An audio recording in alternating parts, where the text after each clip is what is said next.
Good afternoon, Trinidad and Tobago. I'm Karen Cozier. Phillips C News is live at noon. And I'm Vidya Rampal with your sports report.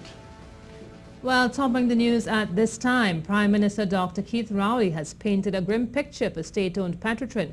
However, he's made some recommendations for this to be fixed.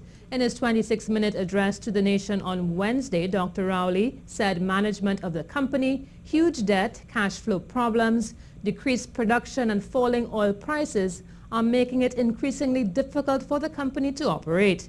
In addition, he said the company owes the Treasury royalties and taxes. When you net off the money owed by the state to Petrotrin at this time for the fuel subsidy against the royalties and taxes belonging to the state but withheld by Petrotrin, the company currently owes the Treasury $1.2 billion in unpaid taxes. And with a downgrade from BA1 to BA3 from Moody's, despite an affirmation from Standards & Poor's of a BB rating, Petrotrin could still suffer a two-notch downgrade if the company's liquidity is weakened or if government support had fallen from very high to high. The Prime Minister said this has far-reaching effects for the nation. This is not solely a Petrotrin problem. It is also a situation which is ever present in all discussions of the national borrowings and debt servicing. And the downgrade could easily stretch beyond Petrotrin onto the operations of the Ministry of Finance. And the Prime Minister, during his address to the nation, discussed the affairs of state-owned oil company Petrotrin, a conversation he said was precipitated by its recent playout with the Oilfield Workers Trade Union. Dr. Rowley said the aversion of strike action by the OWTU has saved the country from a major disruption, which, if allowed to go through, would have had considerably worsened this country's economic situation. In this compilation report, Janine Brown takes us into what some of this country's economic and energy experts make of the PM's address. Laying the cards on the table regarding Petrotrin's affairs, Prime Minister Dr. Keith Rowley revealed the company currently suffers a debt of $13.2 billion TT dollars. Of this, $1.2 billion TT dollars is owed to government in unpaid taxes. Dr. Rowley said the company has been instructed to cut its operational costs, almost half of which is presently allocated to a wage bill of $1.9 billion TT dollars. While some economists think the PM's words hinted at privatization, former Energy Minister Conrad Enel believes the writing is on the wall. The Prime Minister is not hinting at privatization. The Prime Minister has made a statement that the policy position going forward is privatization. And that is because he needs capital and he needs technology in order to move Petrotrin forward. So it's a statement of policy. There's no hint to it. Asked if he's in support of such a move, Mr. Enel referred to models around the world that have overcome a plight similar to Petrotrin's. I'm not sure about privatization, but I'll tell you this. Petrotrin is in the same situation as a company out of, not sure where it's out of, but it's called Ecopetrol. It was similar. It had debt. It had all the bits and pieces, the characteristics of Petrotrin. And today, it's one of the leading contributors of revenue. So I'm saying that there are models around the world that we can look at, that the country can look at, that can move the companies from where it is now to where it needs to be. Meanwhile, the directive given by government for Petrotrin to cut operational costs has also raised the concern about the workforce. Economist Ansel St. Hilaire believes if jobs are cut, the union will be reignited. Now, one way to cut costs is to cut the labor ratios down, cut labor. That's one of the unit costs if you cut labor, but then that's going to put the union into a tailspin and going to trigger a next round of madness, you know. So it's a case where one way to cut costs is by efficiencies, by making sure your operational processes and procedures are really up to scratch, you know. Economist Indira Chaguanas, who says it's important that the nation knows the state of the company, commended Dr. Rowley for his transparency. She posed the question, however, of exactly how Petrotrin will be able to pay the 5% salary increase to workers. Certainly the first 5% is the one that is very, very iffy, and I'm as confused as you are in terms of where that is going to come from, because we hear that that is going to be paid out as early as the end of this particular month. So I am not very sure too, given the Prime Minister's statement, given the position where Petrotrin and where that's going to come from. Dr. Rowley said that the aversion of Petrotrin strike action on Monday is only temporary. As he said, it's time for government to get serious regarding the future of the state-owned company. Janine Brown, C News. You're watching the C News Live Report at noon. Remember, you can keep up to date with all the latest news on our website at ctvtt.com, or you can check out our Facebook and Twitter pages at C News Live.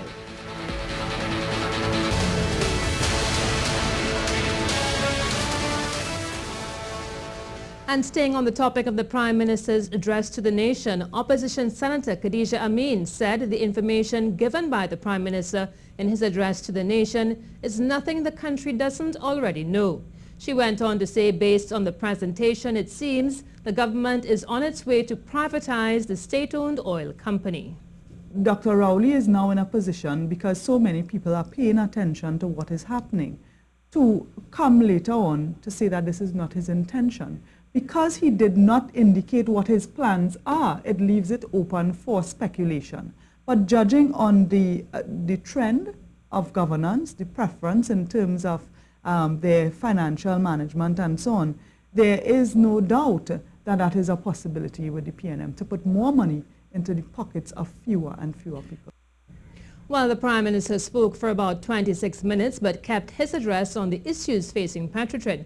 Mrs. Amin went on to criticize him for not speaking with the population about other issues affecting Trinidad and Tobago. But instead, what we got from the Prime Minister was really a half-hour historic background of the current situation in Petrotrin. I think he failed to mention the whole situation with Malcolm Jones and Ken Julian that led to that whole GTL matter that would have cost the company billions of dollars. That, of course, that situation has an impact on the current economic or financial challenges of the company. To other news now, the two senior superintendents who were reportedly asked by the acting police commissioner to resign have decided to take legal action. A statement from their attorney Gerald Ramdeen confirmed Simbunath Rajkumar and John Trim have decided to take action against the acting top cop Stephen Williams. A press conference will be held this afternoon to give a breakdown on what's to come. On Monday, January 9th, letters were sent to Rajkumar, head of the Northern Division, and Trim, head of the Eastern Division, by Mr. Williams, asking them to resign. He said their crime-fighting measures were not working as there was an increase in crime in their areas in 2016 as compared to 2015. Reports also say 4 other officers are expected to be served with a similar notice. And the Trinidad and Tobago Chamber of Industry and Commerce says the decision taken by the acting police commissioner to ask 2 senior officers to resign is a step in the right direction. Describing it as an unprecedented move, the chamber said it is in full support of any move that effectively holds police officers and, by extension, all public officers to account in the performance of their duties. The TNT Chamber said it believes firmly that if similar measures, such as those alleged to have been taken by the acting top cop, were to be initiated through all our public institutions, the effects would make a huge difference in the way we do business in Trinidad and Tobago. To other news now, a decomposing body was found in Chaguanas this morning. According to reports, at around 7, gardeners discovered the severely decomposed body along Coker Road in Londonville. The body was found opposite the sugarcane center in an open area. And in an unrelated incident, the burnt body of a pensioner was found in Couva on Wednesday. At around 3:30 p.m., the body of a man was found at the back of a house on Palm Avenue, Esperanza Village, Couva. He had suffered burns and was taken to the San Fernando General Hospital, where he later died. He was identified as Lalbihari Ramnanan. And in some more crime news, former national cyclist Gene Samuel shot at bandits who tried to rob him on the Beetham Highway. According to reports, at around 8 p.m. on Wednesday, the former Olympic cyclist got a flat tire on the westbound lane of the highway in the vicinity of Clear Waters. While changing the tire, he was approached by 2 men. One of the men reportedly had a gun and robbed Mr. Samuel of a gold chain and a ring. Samuel told police one of the men pointed what appeared to be a gun at him as they tried to make their escape. He said he became fearful, so he pulled out his pistol and shot in the direction of the men, who then scampered away. One of the men appeared to be hit. Police searched Beetham Gardens for the suspects but were unsuccessful. However, a later check at the Port of Spain General Hospital saw police place one man under police guard, upon which he will be interrogated. Now for a look at the weather forecast.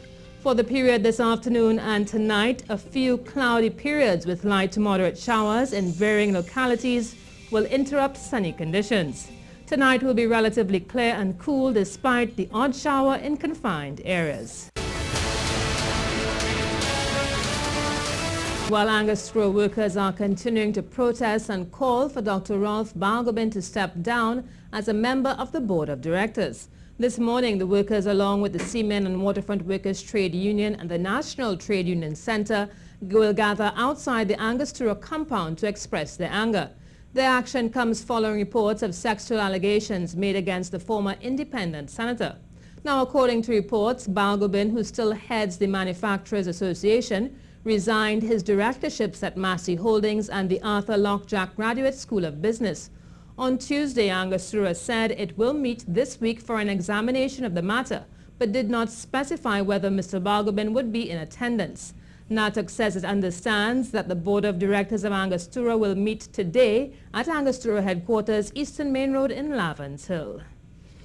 And the youngest temporary senator to debate in the Parliament, Nikolai Edwards, had the chance to share his view on the child marriages last night, calling for the age of marriage to be 18 years old. During the debate in the Senate on a bill to amend the Civil, Muslim, Hindu and Orisha Marriage Acts and the Matrimonial and Property Act in order to make the age of marriage 18 years across the board in Trinidad and Tobago, the temporary senator said being married at a young age prevents a child from having opportunities. Take care of a wife, having to take care of children, it requires of you as an individual a lot: time, attention and resources.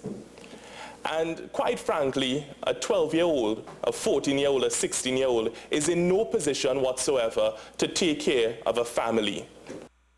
The 25-year-old youth advocate also questioned the consultation done by Secretary General of the SDMS, Sat Maharaj, which supports the current Hindu Marriage Act, where the age of consent is 18 for males and 14 for females. We would have conducted consultations with a lot of young people. I need to know who these young people are who are agreeing to keep the legislation as is. Because if you walk out of these doors and you ask any young person what their thoughts are, I'm sure the immediate response would be that it should be 18 and over. While in his contribution, Attorney General Faris Al-Rawi said over 160 girls between the ages of 12 and 16 were impregnated in this country last year. He also said the number of live births recorded over the 16-year period, 1999 to 2015, was 15,231 over that time period. He pointed out that some 700 abortions were conducted by teenagers during that time. He then revealed in the past year over 150 teenagers under the age of 16 gave birth at public hospitals. The Ministry of Health has confirmed that the amount of children between 11 and 16 years who became pregnant for the 2016 period is 168 children, 11 to 16 years old. The amount of children between 11 to 16 years old who had abortions for 2016 is 12.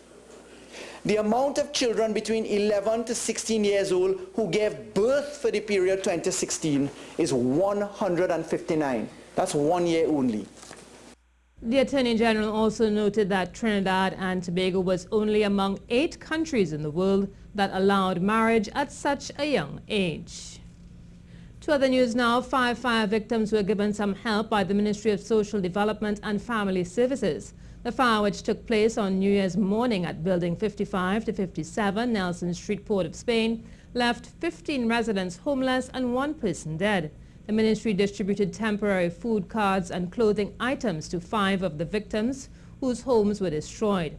The families were also advised of other grants and social support services available to them from the ministry, including psychosocial support and counseling from the National Family Services Division.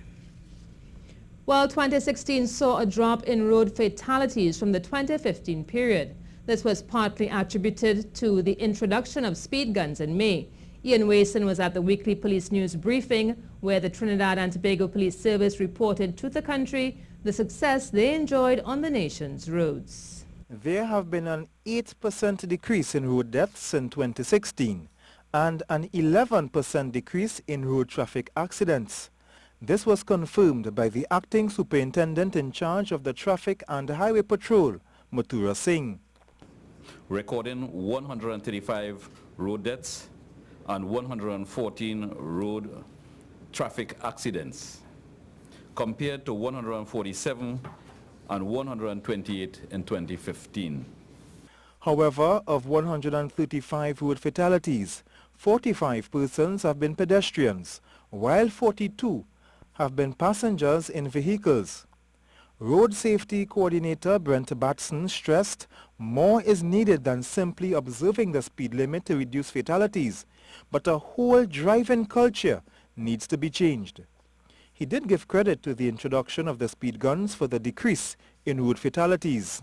We saw the largest reductions occurring in the 3 months immediately after that. That's May, June, July, and August. We saw 50% reductions in May, June, July, followed by I believe it was a 32% reduction in August.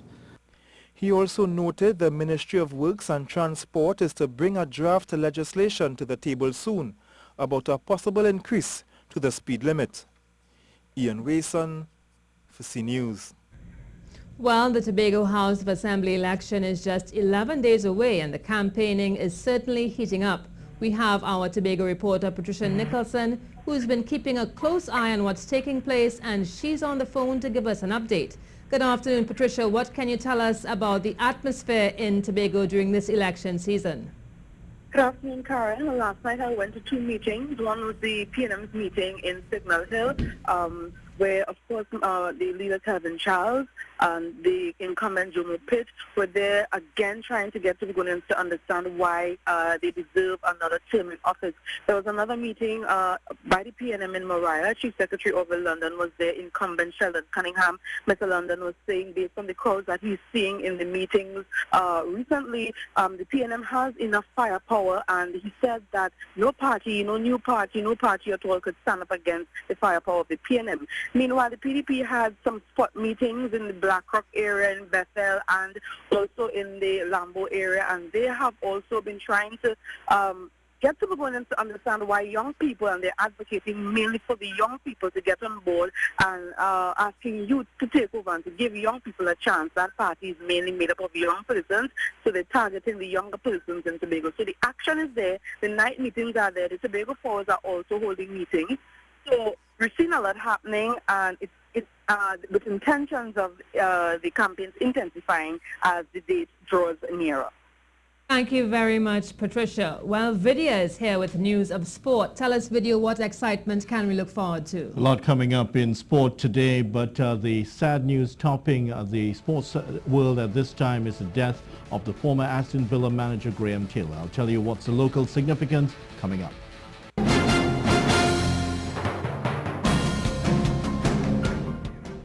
We start our sports report with the sad news that the man who gave Dwight York his first professional contract, Graham Taylor, has died at the age of 72.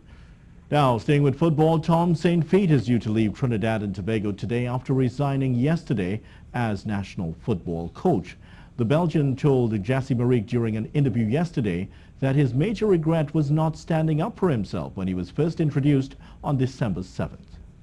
From the moment of the presentation, things went already wrong. I think that the players and outside world didn't take or respected me like I deserve to be respected, only with the words who were used at the presentation. There is no coach in the world who get presented to the media as new coach and get already fired in the same day.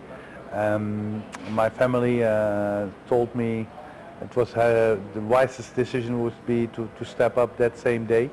I did not do it because I was happy and proud to be here, and I thought I could achieve something. but after this short period of time, for me it was very clear that I could not achieve anything in this environment. Across the Atlantic to England, where the Arsenal players Oliver Giroud, Laurent Koscielny and Francis Coquelin have extended their contracts with the club. The Gunners did not disclose the length of the deals for striker Giroud, defender Koscielny and midfielder Coquelin, but Koscielny said on Twitter he would extend his adventure until 2020. The French trio have become first-team regulars at the London outfit, with Giroud signing the new deal on the back of 4 goals in 4 games, including his scorpion goal against Crystal Palace. Gunners boss Arsene Wenger said his club was very pleased that 3 important members of the team have made long-term commitments. Now, meanwhile, back to Trinidad and Tobago. Trinidad and Tobago has slipped 5 places down the FIFA rankings to 83rd. This country is now down to 5th in the Caribbean. Costa Rica leads the CONCACAF region at 17th, with Mexico in 18th and the USA 28th. Panama is 4th in the region, ranked 58 by FIFA, while with Haiti rounding off the top 5 at 69th position in the world. Now, with respect to Caribbean nations, Haiti is top ranked with Curacao, Jamaica and St. Kitts and Nevis ahead of Trinidad and Tobago. There is, however, no change at the top, with Argentina, Brazil, Germany, Chile and Belgium making up the top 5. Now, to cricket news now, with the chairman of the National Cricket Selectors, Rafiq Jumadeen, is confident that the Red Force team will retain the West Indies Cricket Board 50-over title. The Red Force are bidding for a hat-trick of titles after winning the 2015 and 2016 editions in Trinidad. Jumadeen, a former TNT and West Indies spin bowler, said he expects that under Dinesh Ramdin's captaincy, the national cricketers can rebound from their ordinary performances in the regional 4-day tournament. The top selector said he was very impressed with the enthusiasm shown by the team, which includes veterans Ramdin, Riyad Emrit, Ravi Rampal, Evan Lewis, Kevon Cooper and Shannon Gabriel. Now that's what's happening in the world of sport today. Well, that's the CNews Noon Report. I'm Karen Kozier-Phillip. And I'm Vidya Rampal. And remember, for up-to-date and breaking news throughout the day, to visit our CNews website at ctvtt.com. Do have a good afternoon.